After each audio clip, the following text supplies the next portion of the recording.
It is the last Sunday of June, and this is Australia's national weather forecast for the week ahead. Let's start by having a look at last week, which I said was going to be relatively boring, and it kind of was.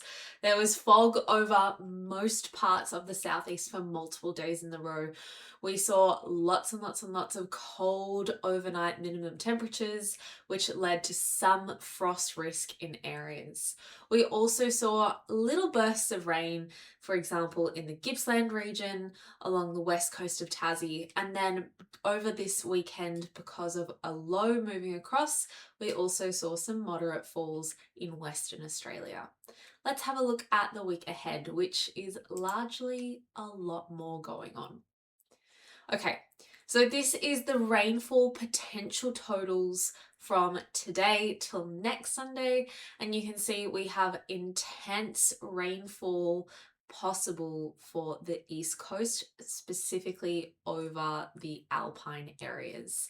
Now, that's been a story that we've seen across multiple weather forecasters for the last few days. And as the models have progressed, we've gotten a slightly better idea of where that rain is going to fall. And for the most part, it does seem to concentrate over the ranges. But that rain comes across in two different systems. So the first one is actually that low that's moved over WA. You can see the last bits of it that actually fall today on Sunday, and then into Monday it starts to move into the Bight. By Tuesday, it comes across, it drops further south. So it actually is just a trough that moves over the interior. But that trough draws on a lot of tropical moisture and starts to bring rain in for much of the eastern states. Okay, so that's our first bout of rain. Then another low pressure system moves across the Bight and arrives on about Thursday for the southeast, but that's brought together with a front, and that front is bringing much cooler conditions as well as rain. So what we're going to see is that in these alpine regions, the Tuesday rainfalls will be warmer rain.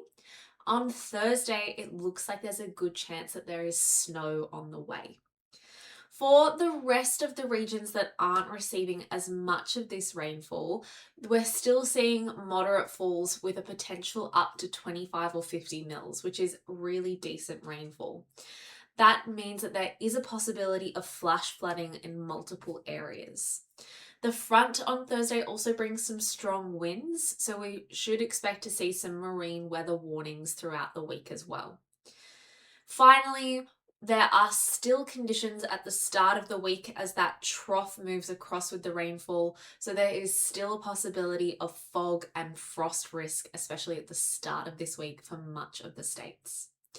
We can also see this little rain band in the south of the Northern Territory that is likely to fall a little bit on Tuesday, but mainly towards the start of next weekend.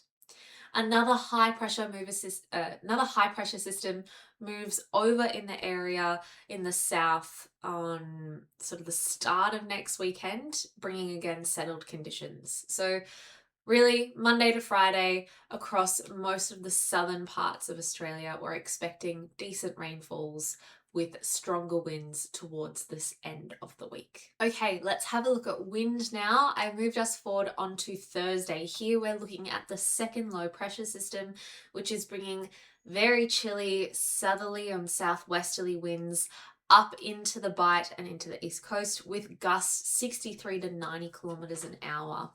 Let's move ahead into Friday now.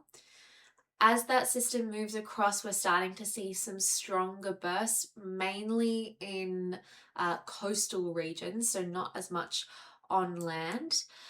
And then it should move over and leave most of the continent relatively still for the weekend as that high pressure system moves across. But as you can see, it hangs around in the Tasman, bringing strong winds along the coast and into Tasmania. So that's what's happening with the wind this week as well. Finally, let's have a look at the long range forecast. We are looking at July's chance of exceeding the median rainfall, and we can see that for much of the east there's a 50-50 chance whether it will be the median, or above the median, I should say.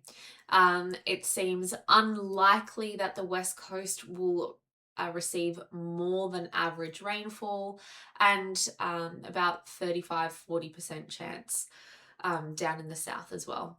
It looks like there's a likelihood, or a relatively high likelihood, that the very north tropical regions will exceed the median rainfall in July. So that's something to look at as well.